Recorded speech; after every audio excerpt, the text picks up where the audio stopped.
of the Senate sitting as an impeachment court and shall consider the same as approved. Clerk of Court will please call the matter before the impeachment court. Case number 004-2026 in the matter of impeachment trial of Vice President Sara Zimmerman Duterte. Appearances for the parties.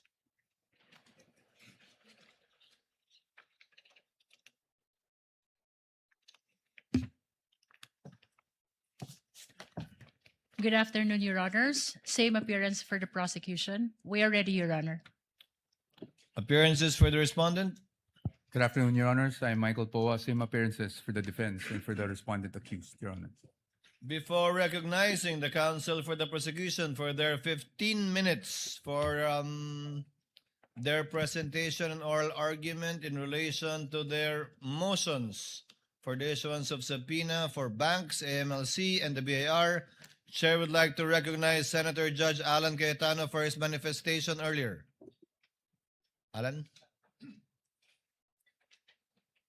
The Senator Judge intimated earlier that he had a manifestation before we proceeded. Yes, this is really to be fair to the prosecution and of course to the defense and to each one of us. So yesterday I asked whether or not mag-oral arguments today, and then I'd like to thank the Senate President and of course the presiding officer and all our colleagues, no, Senator Soto, although magkatabi kami, hindi kami magkatabi, but I saw him agreeing that we should have a caucus and discuss this.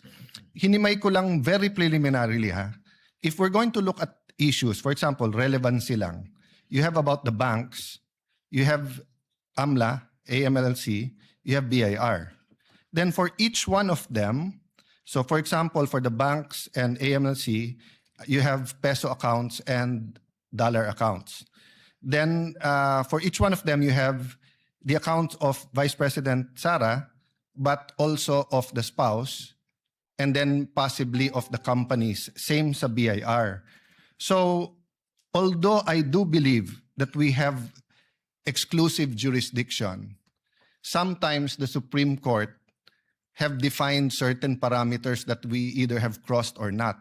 So if we're going to vote, one vote, whether or not to allow these subpoenas, it would be unfair to everyone. For example, me, I cannot vote unless I see na walang problema sa lahat. Then no problem, let's vote. Pwede. Pero kung sabihin kong walang problema sa banks at AMLA, may problema sa BIR. Walang problema sa BIR pero sa spouse meron. So we're going to have a caucus, and I'm sure we're going to have a good discussion on that. But just two things. Number one, can we give, of course, we'll follow the time today, but if any of the two, the prosecution or for example, in the rebuttal, after the rebuttal ng defense, makikita na ng prosecution saan talaga nag-object yung defense, hindi lang sa lahat. If we can give them a little bit more time, kasi nga, mahabang discussion to. Having said that, I'm more than okay if we have to have an extra day next week, whether to discuss among ourselves or I'm not preempting our caucus. I'm just saying, Mr. President, that I commit to you. I will not delay. I will not overtalk on these issues.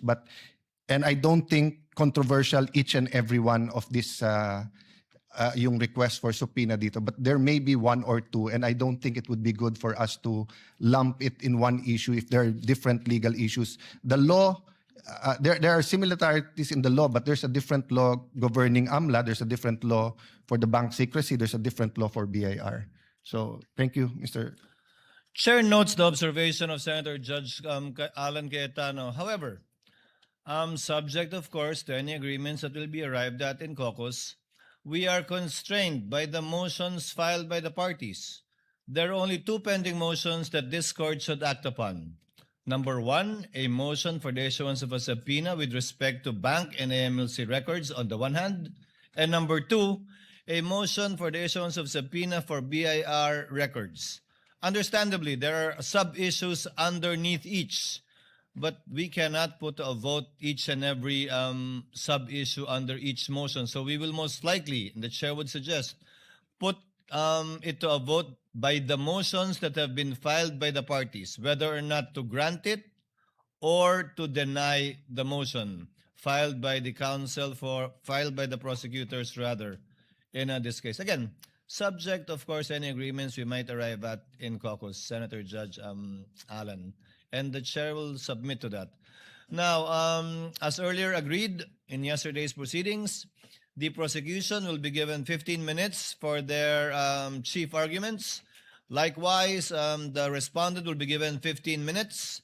And then thereafter, the prosecutor will be given 10 minutes by way of rebuttal, and the respondent will be given 10 minutes by way of rebuttal. May I ask who among the prosecutors or counsel for prosecutors will argue the motion for the issuance of the subpoenas for the banks, AMLC, and BIR? Your Honors, the prosecution will be represented by the Honorable Representative Chel Jokno for the purpose of this oral argument. Nonetheless, Your Honor, we have some manifestation to make for the prosecution. The lead prosecutor may proceed. This is pertaining to the matter on hand. This pertains, Your Honor, to the remaining witnesses for Article 4 threat. Can we discuss that later before we adjourn, lead prosecutor? We submit, Your Honor. Thank you. On the part of the respondent, The part of Who the will argue? respondent, Your Honor, I will be the one arguing today. for the record, kindly state your full name, Attorney Poa. My name is Michael Wesley T. Poa, Your Honor. Thank you. Your Honor, we're requesting that Congressman Chel Jokno be recognized. For the prosecutors, the Honorable Representative from the party list Akbayan, Chel Jokno, is recognized for his oral arguments on the motions, twin motions that they filed. You are recognized, sir, and you may proceed when you're ready. You have 15 minutes. Thank you, Your Honor. Good afternoon, everyone, to the members of this honorable court. May it please the court. Simple lang po ang isyong kinakaharap natin ngayong hapon na ito. Pero napakabigat. Bubuksan ba natin ang pinto ng katotohanan o haharangin ito? Ang hiling ng prosecution ay mailabas ang buong katotohanan so that this court may know the truth, the whole truth, and nothing but the truth, and make its decisions based on that. That is why we have requested the issuance of subpoena duces tecum for the bank records, tax records, and anti-money laundering council reports relating to Vice President Sara Duterte and her husband, Attorney Mans Carpio. Sa pamamagitan nito, may lalahad ang buong katotohanan tungkol sa mga alegasyon sa Article 2 ng Articles of Impeachment. Una, na pinayaman ni Vice Presidente ang kanyang sarili ng labis-labis sa kanyang legal na sahod at lehitimong kita bilang isang lingkod bayan. Pangalawa, na meron siyang mga ari-arihang hindi dineklara sa kanyang Statement of Assets, Liabilities, and Net Worth.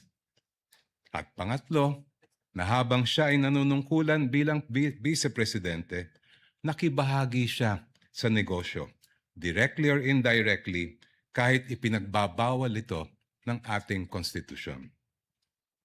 Sasabihin marahil ng depensa na walang kapangyarihan ang hukumang ito na busisiin ng mga bank records, tax records at AMLA reports ni VP Sara. With all due respect, that argument is not only legally flawed, it is an affront to the authority of this honorable court. Kung tatanggapin po natin ang argumentong ito, hahayaan natin maliitin at insultuhin ang hukumang ito. The Constitution, Your Honors, please, vests this impeachment court with extraordinary powers. Tanging ang hukumang ito lamang ang may kapangyarihang magpasya kung ang mga pinakamataas na pinuno ng ating bansa ay karapat-dapat pa rin manungkulan. Because this power comes directly from the Constitution, no one, no person, no law, no administrative rule can limit or supersede it. I repeat, nothing and no one can handcuff this court's power to try and decide this impeachment case. Kahit ang bank secrecy law po ay sumusunod at tumatalima sa impeachment court. The law explicitly states, and I quote its pertinent portions, "All deposits are hereby considered as of an absolutely confidential nature, except in cases of impeachment."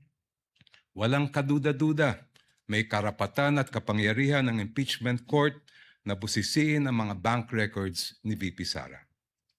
Hindi rin po hadlang ang Data Privacy Act. The law itself affirms that confidentiality shall not apply, and I quote, "should the personal information be needed pursuant to a subpoena duly issued." Muli, walang kaduda-duda. May karapatan at kapangyarihan ng impeachment court na ipasabpina ang mga dokumento ni VP Sara Duterte. Pero sabi po ng kampo ni Vice President, irrelevant daw ang mga bank records, AMLAC reports at BIR records. Lalo na daw yung mga transaksyon na nangyari bago siya umupo bilang pangalawang Pangulo dahil wala raw itong kinalaman sa kasong ito.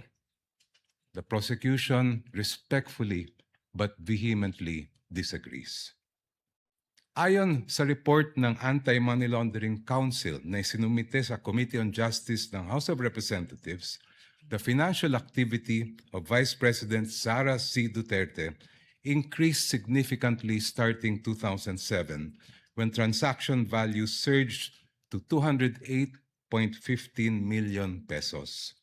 According to this report, which is marked as Exhibit P-2-7-8, I quote, "Financial movements intensified between 2009 and 2013 with consistently high totals exceeding 400 million pesos, including notable peaks in 2009, 704.93 million pesos, 2010, 648.58 million pesos, and 2011, 597.15 million pesos. Si VP Sara po ay nanungkulan bilang Vice Mayor ng Davao City mula 2007 hanggang 2010. Naglingkod naman siya bilang Mayor ng Davao City mula 2010 hanggang 2013. From 2007 to 2013, ayon sa records ng AMLAC, lumampas sa 3 billion pesos ang kanyang financial activity. May kinalaman ba ito? Ito ba ay relevant sa Article 2 ng Articles of Impeachment, which alleges, among others, that VP Sara betrayed the public trust and culpably violated the Constitution when she amassed unexplained wealth manifestly disproportionate to her lawful income? Para sa prosecution, malinaw ang sagot. The Vice President's financial activity as Vice Mayor and Mayor of Davao City relates directly to the main fact in issue in this case, her fitness or unfitness to serve as Vice President. Let me explain. The framers of the 1987 Constitution added betrayal of public trust as a ground for impeachment, and I quote, "to include all acts which render the officer unfit to continue in office." For this honorable court to determine whether VP Sara Duterte is unfit to continue in office, it must have a clear picture of the respondent as a public servant. Kailangan makita ng publiko at ng mga senator judge ang tunay na kulay ng vice-presidente at larawan ng kanyang buong pagkatao bilang isang lingkod bayan. If she amassed staggering amounts of unexplained wealth while she was a vice mayor and mayor, doesn't that say a lot about her unfitness to serve as a vice president? Isn't that relevant to the question this court must resolve at the end of this trial of whether or not the vice president betrayed the trust given to her by the people? From what I have gathered and read, Your Honors, please, this is not the first time this court has been confronted with this issue. Sa impeachment ni dating Chief Justice Renato Corona, tinanggap ng hukumang ito ang mga ebidensyang nakalap bago pa man siya naupo bilang punong hukom. I believe it was then Senator Judge, now presiding officer Francis Escudero, who raised the question, will the impeachment court consider only Corona's acts as Chief Justice? This after observing that some exhibits predated his appointment as Chief Justice. This matter was taken up in caucus, after which this court decided to allow such evidence. When Philippine Savings Bank President Pascual Garcia III testified before this court in the same Corona trial, he refused to answer the question of then Senator Judge Franklin Drilon on the starting balance of Corona's 2 peso-denominated accounts. But, if I'm not mistaken, it was Senator Judge Alan Peter Cayetano who said that records of initial deposits are among the quote-unquote opening documents that should have been brought to the impeachment court.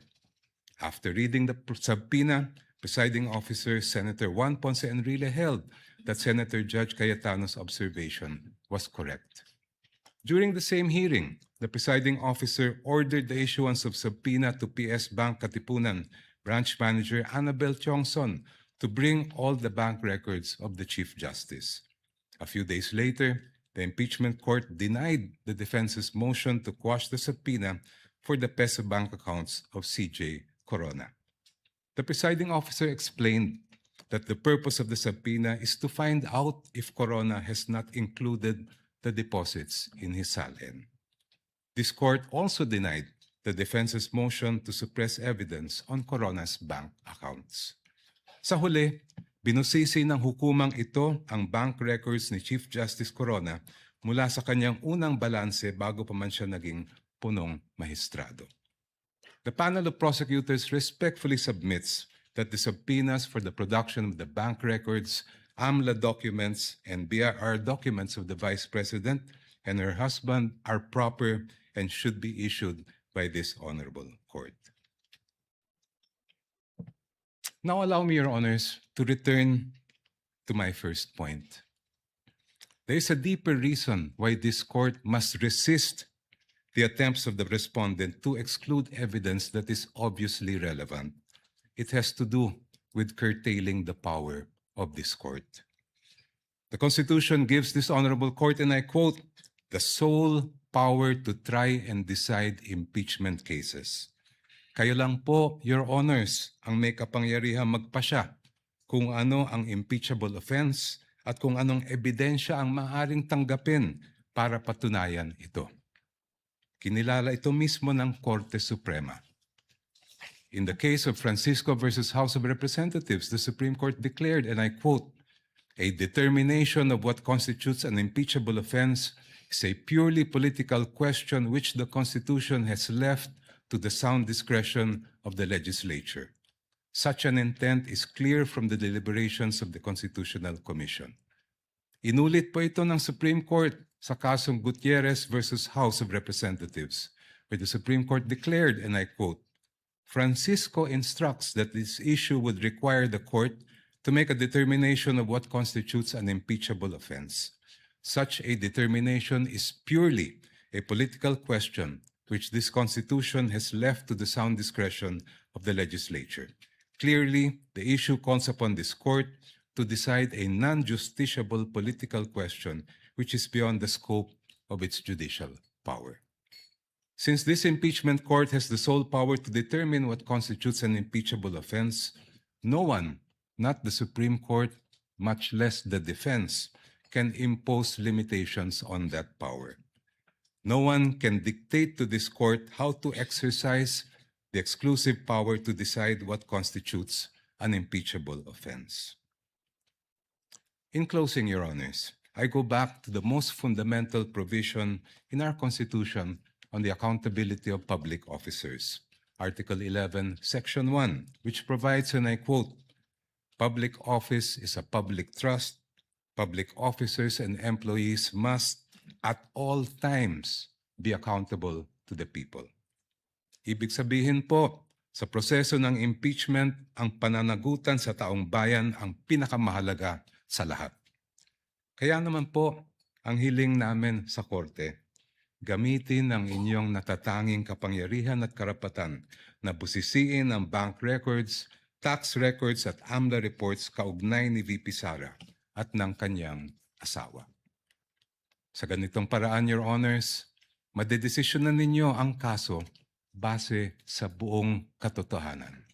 The truth, the whole truth, and nothing but the truth para sa interes at kapakanan ng sambayanang Pilipino. Before I close, if Your Honors, please, if I have whatever time I have left, may I request that it be credited to my rebuttal. Maraming salamat po. We will try to do that, Your Honor. You have 1 minute and 39 seconds. And if at all we do so, we shall equally credit it to the rebuttal, if any, of the counsel for respondents. Thank you, Your Honor. Attorney Poa, if you're ready, you may proceed with your oral arguments on the twin motions filed by the prosecutors. You may proceed, sir, when you're ready. Thank you, Your Honor. You have 15 minutes. Mr. Presiding Officer, Honorable Senator Judges, magandang hapon po sa inyong lahat. The issue before the impeachment court today is not whether you possess the power to issue a subpoena. The real issue is whether such power may be exercised in a manner that disregards due process and compels the production of documents and information beyond what is allowed by law. Your Honors, jurisprudence provides that for a subpoena to be valid, it must comply with twin requirements of 1, definiteness, and 2, relevance. Ibig sabihin po nun, dapat particularly describe po ang nasasaklaw ng subpoena at dapat may direktang kaugnayan sa ginagawang paglilitis. Your Honors, when a subpoena becomes oppressive, when it is unreasonable, and when it is merely issued for the very purpose that there is a hope that somewhere, somehow, something incriminating will come out, it ceases to be an instrument of justice. It becomes a weapon of a fishing expedition. And that is exactly what confronts this very court today. And that is why the defense has taken the position that the prosecution's requests must be denied. Allow me to explain, and let me begin with constitutional points. Our first point, Your Honors, due process. Impeachment is primarily a legal and constitutional procedure with political characteristics. It is sui generis, but it is not a purely political proceeding. Ibig sabihin po nun, the Bill of Rights, especially the due process clause, applies in all stages of the impeachment process. Your Honors, those are not my words. Those are the words of the Supreme Court in Duterte versus House of Representatives. And that is the law of the land. When we speak of due process, we offer a simple proposition that evidence must be present to support each and every accusation. Pero hindi po yon yung nangyari dito. Balikan po natin kung saan nagsimula itong proceeding na ito. I have here with me, Your Honors, copies of the Zabalia and Cabrera complaints, both filed before the House of Representatives.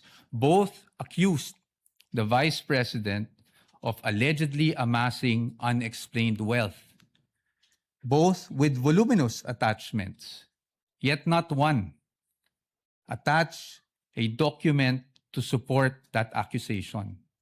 Not a single financial transaction record, not even a single SALN. In fact, it was only after these complaints were filed, and more significantly, only after the respondent had filed her answer before the Committee on Justice, that committee started searching for evidence to somehow support these accusations through, again, the issuance of subpoenas. Your Honors, we objected then, and we are still objecting now, because with all due respect, The position of the defense is that is the very definition of a fishing expedition. Your Honors, in our legal system, it is not permitted to accuse now and then just look for proof later on. That is not how due process works. Hindi po dapat natin pinapayagan yan. Moving on to my second point, Your Honors. Let's talk about relevance. It is our position that the requests of the prosecution are in fact fatally overbroad. Bakit po fatally overbroad? An impeachable offense is an act or omission committed while the public official is occupying an impeachable office, not before being elected or appointed to such position. Again, Your Honors, those are not my words. Those are the words of the Supreme Court in Duterte versus the House of Representatives. That is controlling, and that is the law of the land. Yet here, Your Honor, today, the prosecution is requesting for documents spanning almost 2 decades, almost 20 years, dating as far back as 2007. Your Honors, it is a fact na noong 2007, ang respondent ay vice mayor pa lamang. Definitely not an impeachable office, Your Honors. How is that relevant? It is the position of the defense that it is not. In fact, what that is an unlimited search throughout a person's financial history. That should not be allowed. Your Honors, if a subpoena is not narrowly tailored, it is oppressive. For these reasons alone, we are of the position that the request should already be dismissed. Nonetheless, if the impeachment court were to extend its utmost liberality, which the prosecution have asked for in their memorandum, we'd like to point out, Your Honors, that Congress itself, the Senate and the House of Representatives, enacted laws that specifically prohibit the disclosure of these information that the prosecution is asking for now. Let us go through them one by one. Let's start with RA 9160 as amended by RA 11521, which is the Anti-Money Laundering Act. Your Honors, the prosecution is asking for covered transaction reports, suspicious transaction reports, financial intelligence reports, again, spanning almost 2 decades. However, it is clear under Section 8A, which we are flashing on the screen right now, na bawal po yun. Disclosure is prohibited under this provision, Your Honors. It is in black and white. Meron po bang exception? Wala po. Impeachment is not an exception. Had Congress wanted to make impeachment as an exception, madali lang naman pong ilagay yun sa batas. Pero hindi po iyon nagawa. Now, in fact, I also have here copies of the Financial Intelligence Report and another report from the AMLAC, the Information Management Analysis Group, which were already marked as exhibits, Your Honor. And it's in the records of the court. Exhibit D2-8-P1, where it says specifically that it should not be the information should not be used as evidence in formal proceedings, Your Honors. Clearly, Your Honors, to compel AMLAC officials to disclose such information would be to compel them to violate the law. Let's move on now to the tax records, Your Honors. Prosecution is asking for tax records, so let's look at the tax code. Section 270 of which criminalizes disclosure of taxpayers' information. Meron po bang exception sa batas na ito? Meron po, but it is limited. Kasama po bang impeachment? Hindi po. That is very clear. Again, Congress wanted to put an exception for impeachment. They could have easily done so, but they did not. Now, Your Honors, let's go to Bank Secrecy Law, RA 1405. The state policy has always been to favor the secrecy of bank deposits, Your Honors. Dito, while we recognize that impeachment is in fact an exception, Your Honors, we submit that this exception is not automatic. Meaning, hindi porket may exception for impeachment, pwede na kaagad natin buksan ang lahat ng bank records na hinihingi ng prosecution. Why? Because, Your Honor, this exception does not dispense with constitutional safeguards. It does not abolish the right to due process. So dapat po, meron pa rin tayong basihan. If you look at the articles of impeachment, wala naman po doon na nagsasabing yung sinasabing unexplained wealth coming from, even if it was an illegal activity, ay pinasok sa isang specific account. In fact, Your Honors, this exception does not automatically mean that we should permit a fishing expedition. Yun nga pong mga bank account numbers na nakaspecify sa request for the issuance of a subpoena, ang aming posisyon po dyan, yan po ay nakalap doon sa illegal disclosure, with all due respect, na ginawa ng AMLAC before the Committee on Justice. And then, Your Honors, they're also asking for the bank records of the spouse. Your Honor, the spouse is not an impeachable officer. And therefore, the spouse is not covered by this exception. Again, Your Honors, we should not allow this. In closing, Your Honors, the prosecution has repeatedly invoked accountability. Your Honors, we agree with them. No one is above the law.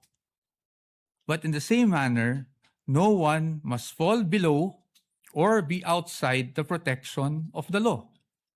Impeachment is indeed a powerful constitutional tool.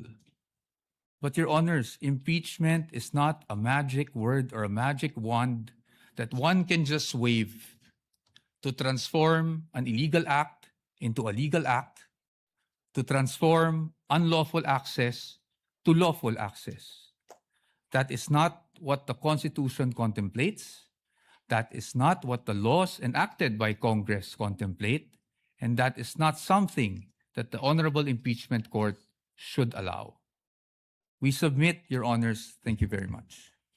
The gentleman still has 2 minutes and 48 seconds, which we shall credit, similar to the request of the prosecutor, to your rebuttal should you desire to use it, counsel, for the respondent, Attorney Paul. Thank you, Your Honor. Counsel, the prosecutor is recognized. Attorney Chel Jokno, you have 11.38 minutes, which will round off to 12 minutes, counsel. You may Thank proceed you. when you're ready for Thank you. your rebuttal.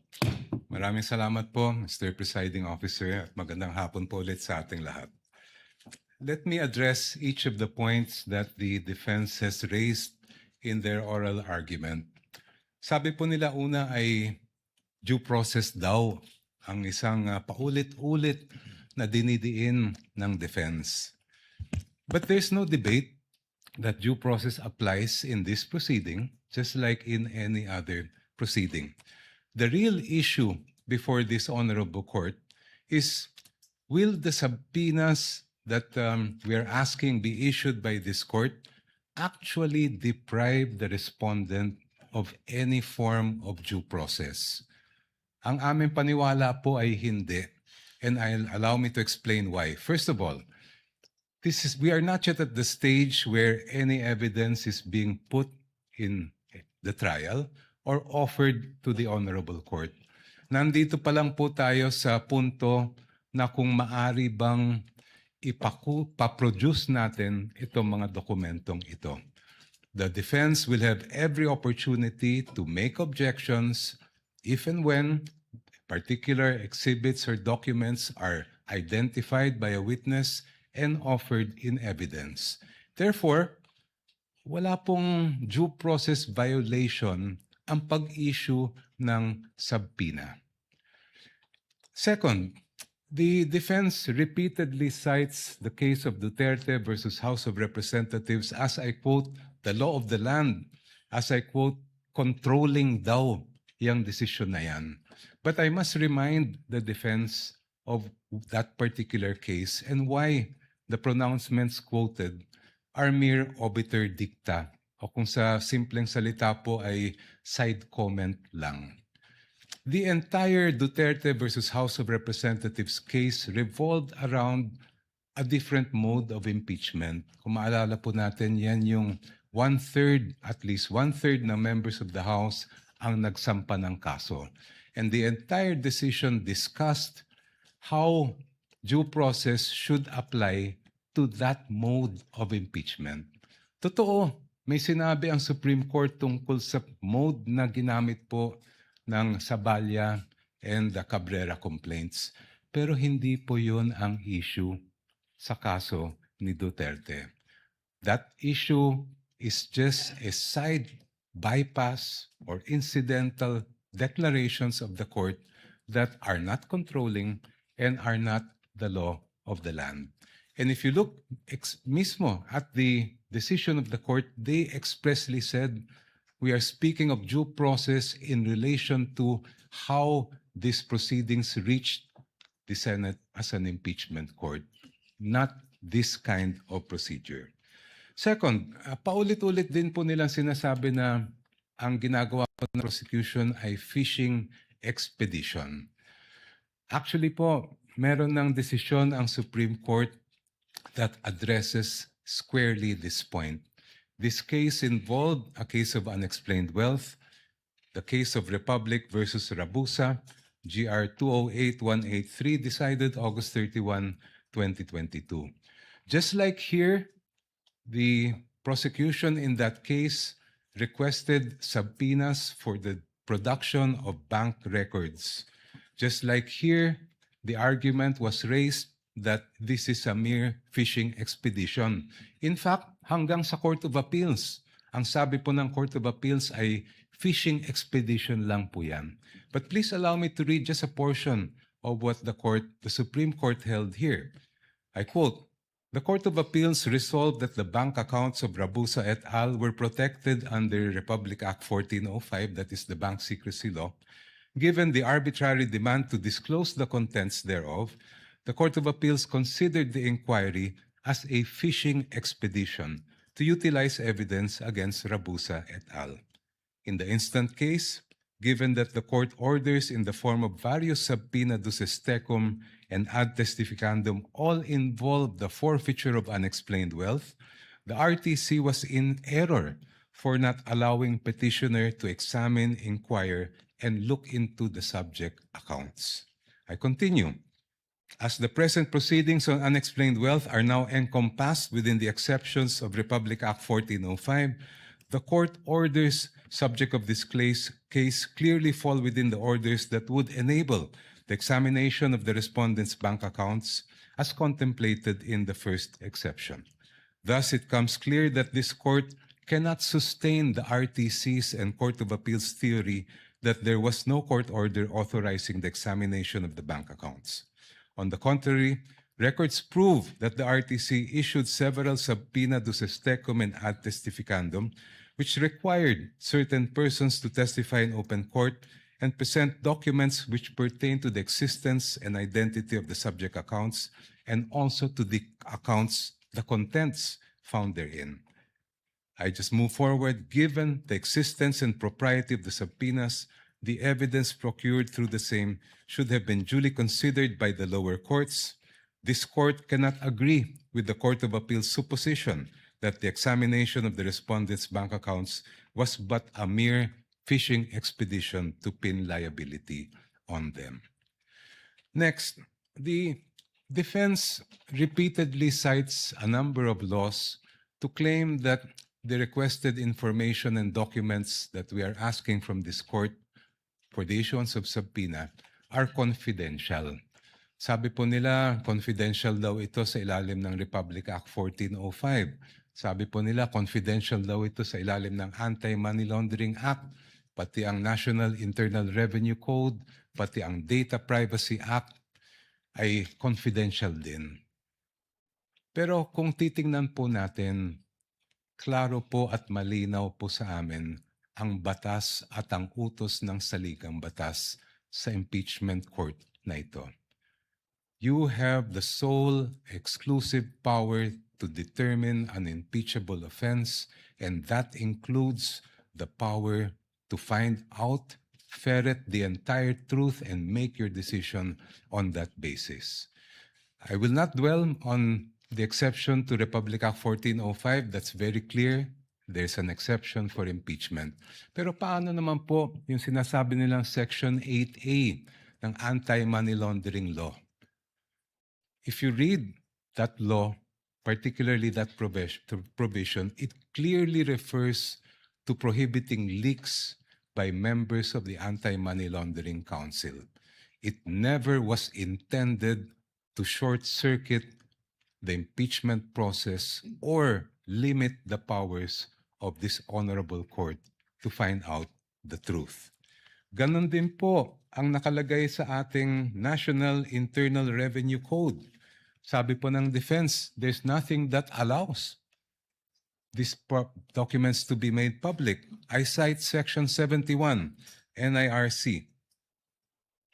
After the assessment shall have been made, I'll just move forward. The returns, together with any corrections, shall be filed in the office of the commissioner, and I quote, and shall constitute public records and be open to inspection as such upon the order of the President. And in fact, during the Corona impeachment trial, the President at that time did order, and that is why this court admitted the BIR documents. Your Honors, madaling sabihin na confidential ang ilang impormasyon at dokumento. Madaling magturo ng batas. Pero ang hinahanap po ng impeachment court ngayon at sa mga susunod na araw, linggo at buwan ay ang katotohanan. At ang layunin ay makamit ang pananagutan. Confidentiality, Your Honor, should not be the prevailing principle in this proceeding. Hindi po confidential ang katotohanan. Maraming salamat po. Thank you, Representative, the Honorable Chel Jokno. Attorney Poa, counsel for respondent, is recognized for his rebuttal. Sir, you have 13 minutes. Thank you, sir. I will not take up the entire time to expedite matters. Your Honors, I respect, of course, the arguments put forth by the distinguished opposing counsel.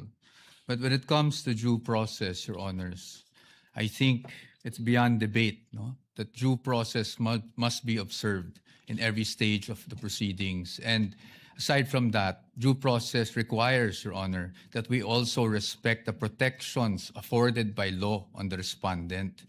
Your Honors, ang sabi po ng ating distinguished opposing counsels, obiter lang daw po yung sinabi ng Supreme Court. But Your Honors, nung sinabi ng Supreme Court sa Duterte versus House of Representatives na ang impeachable offense is an act or omission that is committed by a public officer while occupying an impeachable office, hindi naman po siguro pwede doon lang sa yung one-third mode gamitin yung ganong definition, pero pagdating po sa ibang mode ay hindi na po applicable yung ganong definition. Your Honors, in fact, in that decision, which I failed to mention earlier, sinabi rin po that the acts or omissions must be done in relation to the office. Kasi yun nga po ang purpose ng impeachment. Next, Your Honors, yung sinasabi na dapat kahit na may mga prohibition sa batas, pwede pa rin nating masapina para ma-examine. Your Honors, it is the wisdom of Congress kaya po may ganong mga prohibitions against disclosure under the law. Kung papayagan po natin that a court process, even an impeachment court, can issue a subpoena to thwart those provisions, it's as if, Your Honor, we are doing judicial legislation here because a judicial issuance can easily repeal for the time being that provision, or at least suspend, Your Honor. Maybe not repeal. Properly, the proper word might be suspend that provision of law. I've never heard about that, Your Honors. And then, lastly, Your Honors, parati nating sinasabi rin, no? Two points. Yung nabanggit na Section 71. I agree po under the tax code that Section 71 provides that if the President orders, then nawawala na po yung confidentiality. However, Your Honors, even given that there's an order from the President, I think we should still think about the relevance. Para saan ba ine-examine yung mga dokumento? Hindi ba para sa impeachment proceeding? Hindi po namin sinasabi na kung sakaling nagkamali man ang Vice Presidente, kung sakaling may paglabag man sa batas ang Vice Presidente noon, ay hindi na pwedeng maparusahan. Marami naman pong paraan. You can file cases against the Vice President for those infractions, preterm infractions. Pero pag impeachment po ang pinag-uusapan, we are limited to what impeachable offenses are. And again, the Supreme Court is clear about that. Your Honors, there's also a repeated citation of the Corona case. But we would just like to point out that the Corona case was tried, decided upon way before Duterte versus HOR.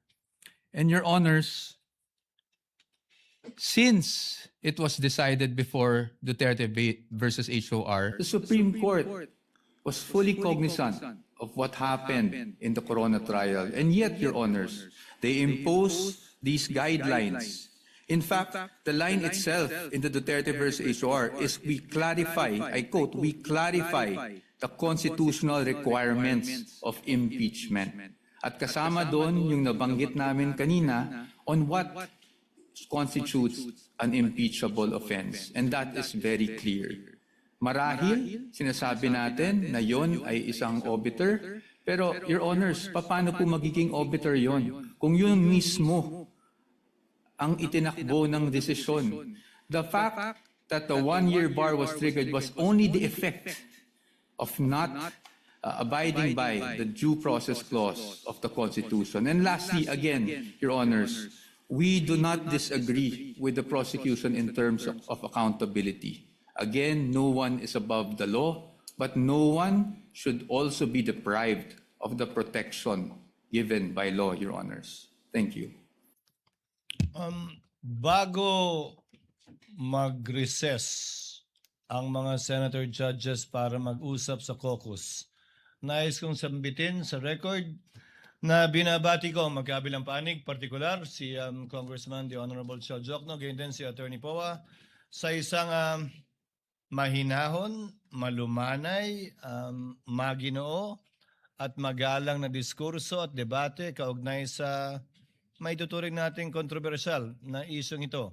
At inaasahan ko, yan din ang magaganap sa caucus at sa aming pagbabalik matapos nito. Senator Judge Alan Cayetano is recognized. Thank you, Presiding Officer. Very eloquently said. Before we go to our favorite subject, recess, the prosecutor was going to say something about Monday witness. Can we hear that? Because if I don't want to preempt, but can we hear that? Because if they're not going to have witnesses on Monday, I have a proposal. I'm sure they will. They were, in fact, on the verge of announcing it. No, because, Mr. President, this is what I wanted to say. We do need the caucus, but after hearing both sides, I really have many questions, and I think we should really dapat mahimay. But after hearing them, I think there's a couple of issues we will agree on, but I'd rather ask my questions on Monday. So if everyone agrees, then we can caucus but allow them to to As adjourn, no? Unless someone wants to ask after our caucus. we will hear the lead prosecutor. However, Senator Judge Cayetano, it is the predisposition of the presiding officer, given that we don't have any witnesses today to settle this matter and this issue today. Since that's it's my- the only matter for yeah. us to discuss anyway. No, that's my point, Senator Judge, no? I'm reviewing the rules.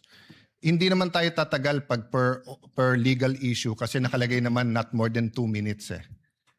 So, meaning for example, for me issuing the subpoena is not one issue. Whether the subpoena is to the VP or to her husband is two separate issue. Peso account or dollar account is a separate issue.